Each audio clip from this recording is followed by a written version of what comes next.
In the beginning, there was my great mother and my great mother's stock pot. Its capacious abyss brothing. A fist emerged first, then a heartbeat. The men bubbled from it unscathed.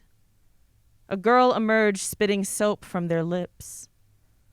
We all sprung forth steeped in culture, the soft fat of ancestry clinging to Granny's good broth.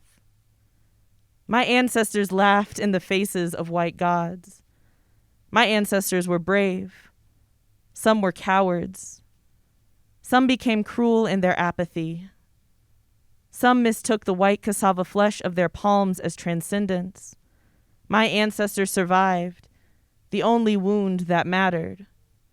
My people organized, got blamed for doing it poorly, got blamed for doing it well, got blamed for misspells, their own deaths, had our history ripped from our tongues and fed back to us, sterilized.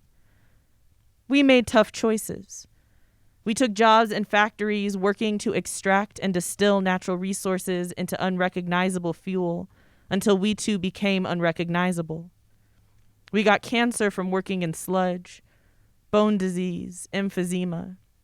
We lived on toxic land. We got our land seized. We seized land. We didn't get treatment. We didn't get monetary compensation. Sometimes they made documentaries about it, about us. Awareness was the best thing we could hope for.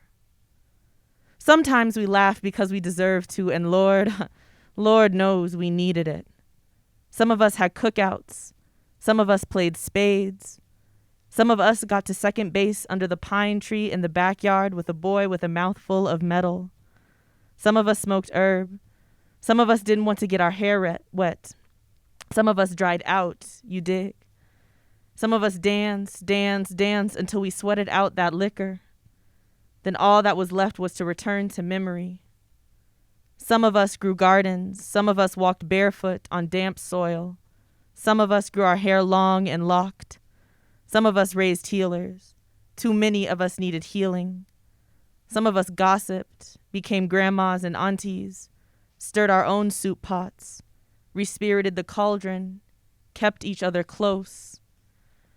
At the end there was darkness, and no light thing could slight through it. It was meant to hold the everything of all things, and thus it was safe. The word came, and the word was black and good and bountiful, and thus it was safe. Creatures of biblical proportions, new gods leapt from the abyss. A wide open womb brought forth black earth, and thus it was safe. Was all guarded, all gate kept, all sweet soil cascading into oblivion, that oblivion, a black bruise mending the smacked around earth.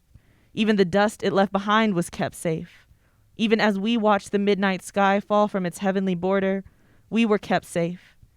In the wet, in the sorrow, in the quiet space, in all that blood and turmoil. Every dusk-swept day, I think a black woman's rage for ensuring my survival.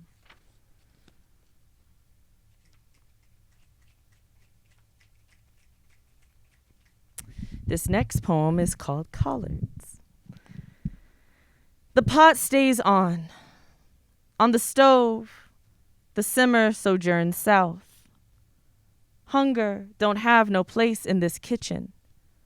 In this kitchen, every black belly has its feed. This ornamental garden tastes best after the first frost, after what could not survive falls to decay in service of more sumptuous fruit. Oh, my clever, sour god smoked from brine and whimsy.